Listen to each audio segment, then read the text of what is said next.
جی یہ بتائیں کہ ظہور سے پہلے جو فتنے ہوں گے وہ کس طرح کے ہوں گے اور کن فتنوں کا سامنا کرنا پڑے گا جس کے بعد حضرت امام مہدی علیہ السلام کا جو ہے وہ ظہور ہوگا؟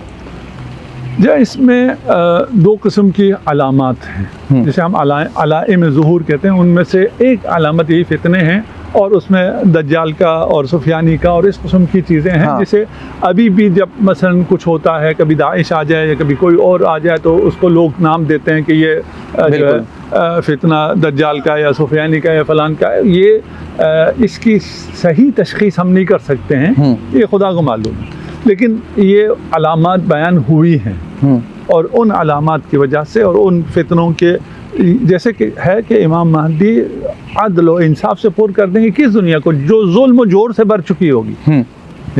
ابھی ہمیں لگتا ہے کہ اس سے زیادہ اور ظلم نہیں ہو سکتا کہ روز روشن 50,000 فلسطینیوں کا قتل عام کر دیا جائے اور اس کے بعد کہا جائے کہ وہ بھی اس کو جگہ کو بھی چھوڑ دیں, تو وہ چلے جائیں جا کے سعودی عرب میں اتنا صحرا ہے وہاں جا کے اپنی آبادی بسا لیں, یہاں کیوں بیٹھے ہیں. بالکل اس سے بڑا ظلم اور اس ظلم کو اتنی دیدہ دلیری سے بول سکنا, کہہ سکنا, کر سکنا الگ ہوتا ہے اور بول سکنا الگ ہوتا ہے. کرنے سے پہلے یہ بول سکیں, اس سے زیادہ اور کیا ظلم ہوگا خدا جانتا ہے. اور پہلے بھی تاریخ میں بڑے ظلم ہوئے ہیں جو اس طرح ریکارڈ نہیں ہوئے ہیں, صحیح کہہ رہے ہیں, جو ظلم ہوتے رہے.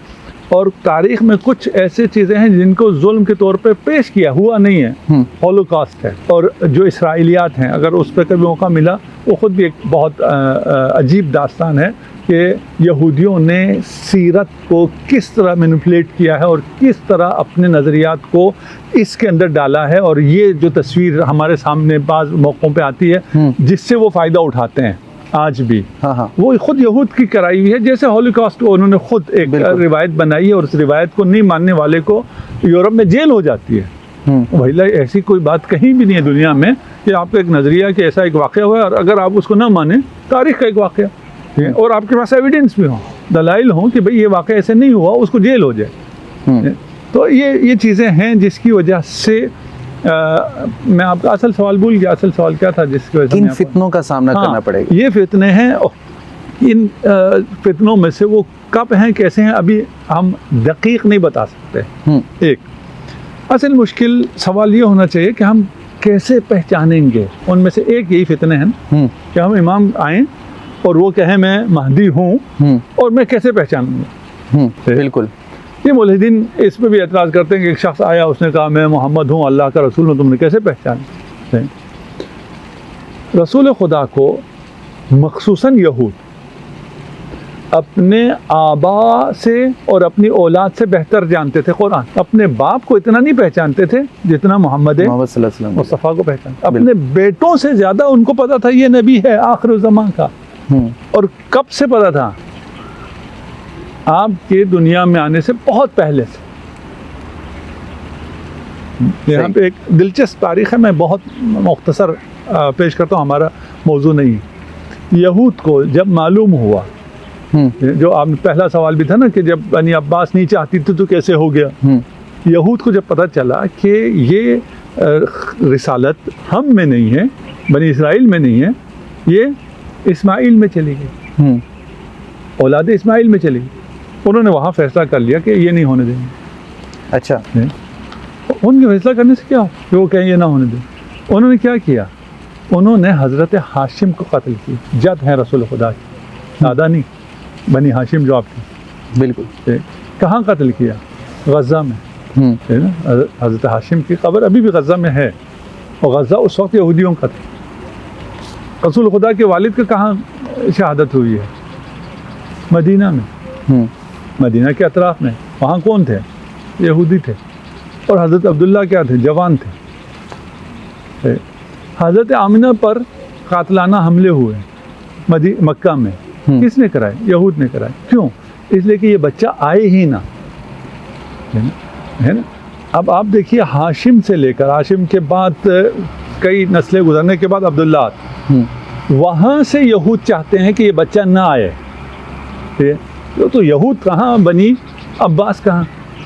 یہود ابھی معلوم ہے نا یہود کیا ہے. بالکل. اور ان کے پاس علم بھی پہلے سے تھے, جاہل لوگ تھے, اقتدار کے بھوکے تھے, آپس میں بھی لڑتے تھے, ان میں بھی کوئی اتحاد نہیں تھا.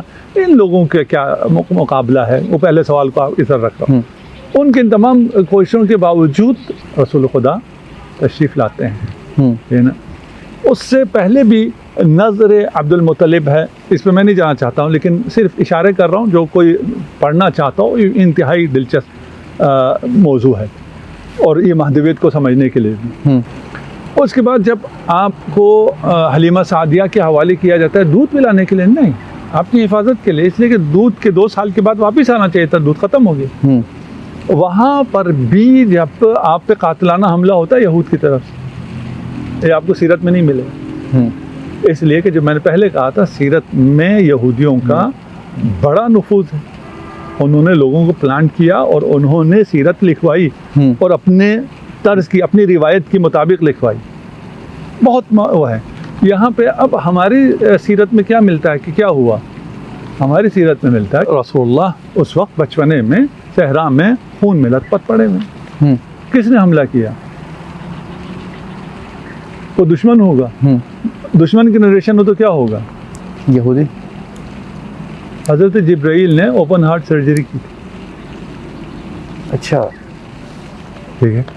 کچھ چیزوں کو انکار کرنے کے لیے آپ کو سند کی ضرورت پڑتی ہے کہ اس کی سند کیا ہے, فلان کیا ہے. اس چیز کے انکار کے لیے کہ یہ خرافات ہے, یہ جھوٹ ہے, کسی سند کی ضرورت نہیں ہے.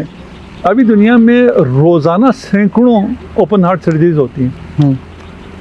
ہماری یہ بات کوئی سرجن بھی سن رہا ہوگا. ہاں, آج تک کسی کافر, کسی شرابی, کسی زانی, کسی کے دل میں سے کوئی سیاہ کوئی ملا ہے کہ اس کے گناہوں کی وجہ سے, فلان کی وجہ سے یہ اس دل میں کوئی سیاہ چیز ہو اور اس کو سرجن کو نکالنا پڑا ہو؟ کہیں کوئی ریکارڈ پر ہے؟ جب ایک عام انسان کا دل سیاہ نہیں ہوتا کہ اسے سرجن کو آپریشن کر کے وہ نکالنا پڑے. بالکل. تو رسول خدا محمد مصطفیٰ اگر کسی کو مطلب پتا ہو نا, جسے اللہ نے چن لیا ہو, بالکل ہے نا, اس کے دل میں سیاہ کوئی دھبا تھا, داغ تھا. یہ ابھی ہماری صحیح کتابوں میں موجود. اسرائیلیات جھوٹ, سائنس ثابت کرتی ہے یہ جھوٹ ہے, یہ نہیں ہو سکتا. کوئی انسان کے دل میں سیاہ دھبا نہیں ہوتا, تو محمد مصطفیٰ کے دل میں کہاں سیاہ دھبا آ گیا؟ لیکن اس حملے کو یہ رنگ دے دیا گیا. اور ایسے بہت اور سیرت میں آپ اگر چلیں, سیرت کا موضوع ہو تو ہم وہاں لے کر چلیں گے. تو یہ کہ ہم کیسے پہچانیں گے امام زمان کو, امام مہدی کو, بات یہاں سے آ رہی ہے. بالکل. یہ پہچانتے تھے, یہ کیسے پہچانتے تھے؟ اچھا, پتہ نہیں میرا کیوں دل چاہتا ہے کہ یہ باتیں بچوں کو پتہ چلیں تاکہ یہ مسائل ان کے حل ہوں. اصل میں حل کریں تو ادھر بھی حل ہو جائیں گے. صحیح کہہ رہے ہیں. یہود پہچانتے تھے, اور نہ فقط رسول خدا کو پہچانتے تھے, ہاشم سے پہچانتے تھے کہ کہاں کون آنے والا ہے. حضرت آمنہ کے بطن میں جو تھا بچہ اس کو پہچانتے تھے, وہاں حملہ ہوا حضرت آمنہ. حضرت عبداللہ کے صلب میں موجود اس نور کو پہچانتے تھے. اور جو خود رسول کے آباء و اجداد ہیں انہیں کچھ پتہ نہیں تھا. ہو سکتا ہے؟ کیسے ہو سکتا؟ صحیح کہہ یار, میرے بیٹے کو دنیا جانتی ہے اور میں نہیں جانتا, ایسے کیسے میں نہیں جانتا. یہ کیا ہے؟ اسرائیلیات.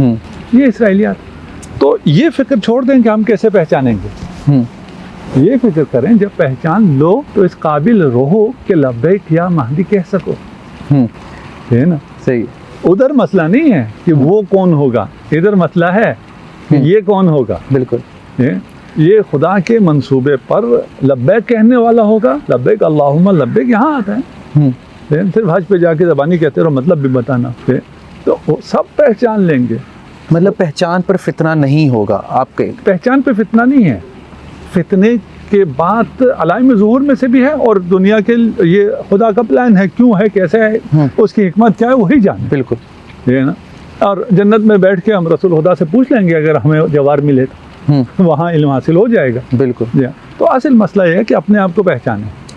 اچھا, تاریخ میں امام مہدی اسلام کے ظہور کے مختلف جو وقتوں کا جو ہے وہ تذکرہ ملتا ہے, تو کیا وقت مقرر ہے یا کوئی علامات کا ظاہر ہونے کے بعد ہی ممکن ہوگا کہ ان کا ظہور ہوگا؟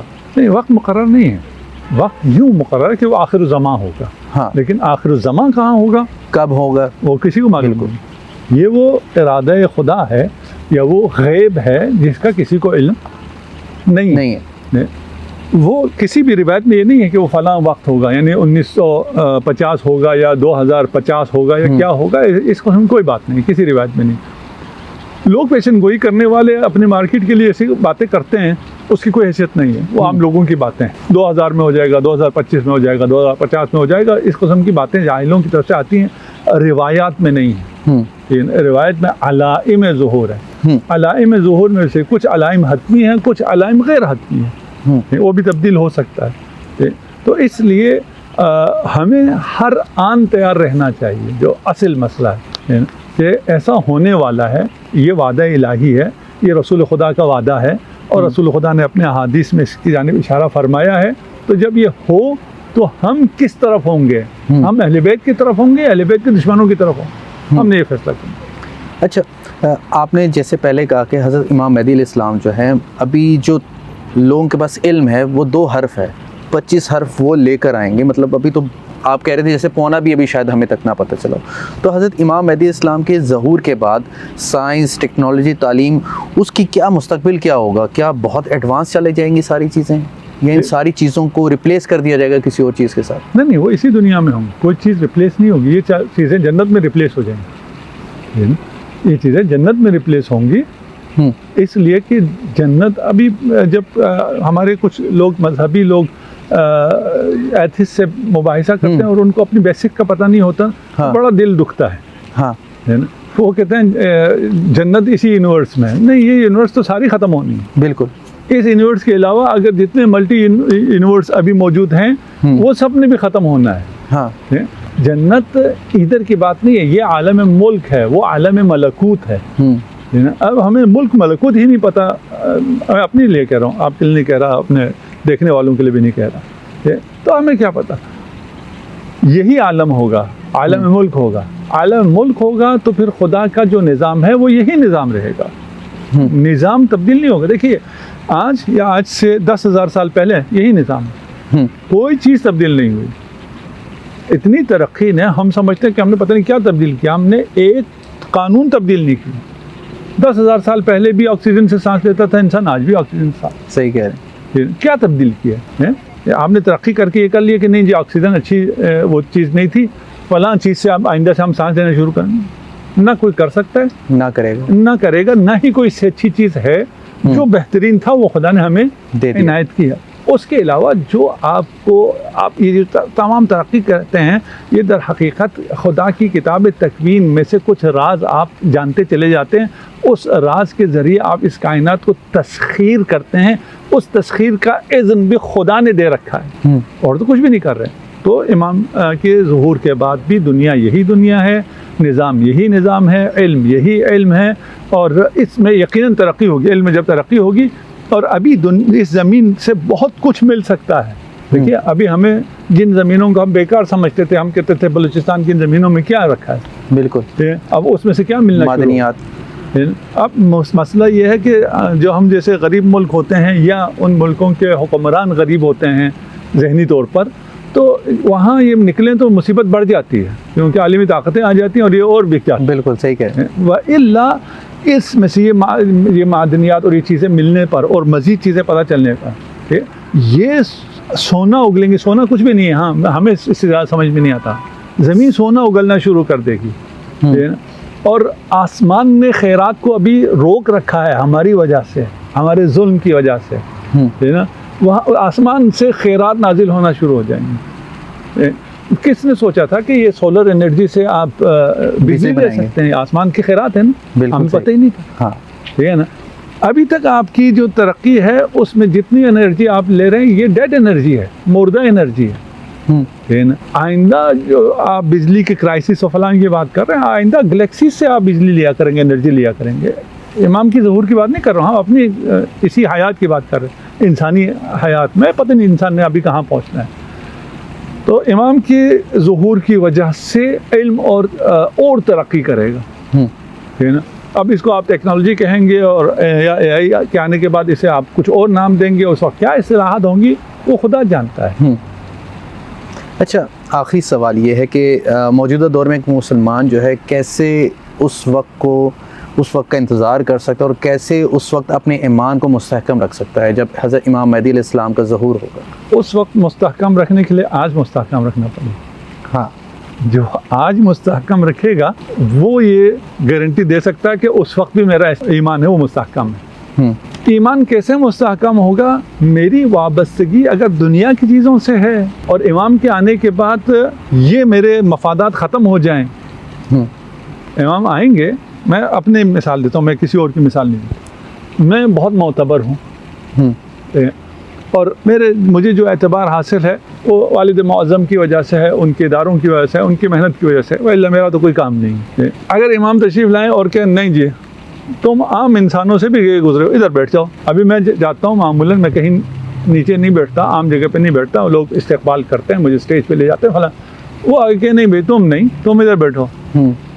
اگر میری دل بستگی ان دنیاوی امور سے ہو کہ مجھے یہ پروٹوکول ملنا چاہیے، مجھے یہ اسٹیج ملنا چاہیے، مجھے یہ ممبر ملنا چاہیے، تو جانتے ہوئے بھی انکار کروں گا. جیسے یہود نے جانتے ہوئے بھی رسول خدا کا انکار کیا. یہود رسول کے انتظار میں مدینہ میں آ کے آباد تھے، وہ انتظار میں تھے، لیکن خیال یہ تھا کہ ہم میں سے ہوگا اور ہمیں جو یہ چیزیں حاصل ہیں وہ برقرار رکھیں. تو ہماری جو وابستگیاں ہیں، اٹیچمنٹ ہے، وہ دنیاوی چیزوں سے نہیں ہونی چاہیے. ہمارا لگاؤ اللہ سے ہونا چاہیے. والذین آمنوا اشد حبا للہ. اللہ سے چاہتا ہو اور اللہ کا کوئی نمائندہ آ جائے اور اللہ کے یہ امام ہے اس کی ساری باتیں مانو، مجھے کوئی مسئلہ پیش آئے گا نہیں. مجھے کوئی اور چیز سے دل توڑ کر یہاں لگانے کا مسئلہ ہی نہیں آئے گا. میں نے دل شروع سے ہی اللہ کے سپورٹ کر رکھا ہے. آپ بتائیے ہوا رسول خدا کی رحلت کے بعد ایک ہماری نریشن کے مطابق ایک اللہ کا حکم ہے من کنت مولا فہذا علی مولا. ایک اپنی مفادات ہیں کہ انصار کو ملنا چاہیے، مہاجرین کو ملنا چاہیے. یہ ڈبیٹ کیوں پیش آئی؟ اس لیے کہ اپنے اپنے مفادات ہیں. اگر اپنے مفادات پر جائیں تو وہ حشر ہو جائے گا. اگر اللہ سے محبت پہ جائیں اور ساری چیزوں کو اللہ پر چھوڑ دیں تو اس دن آپ بالکل تیار ہیں. اس دن کی تیاری کے لیے آج تیار ہونا پڑے گا، اس لیے کہ وہ دن آج کا دن ہے. کس نے کہا؟ کسے معلوم ہے وہ آج کا دن نہیں ہے؟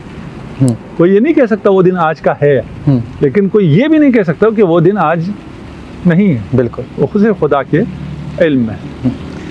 بہت بہت شکریہ.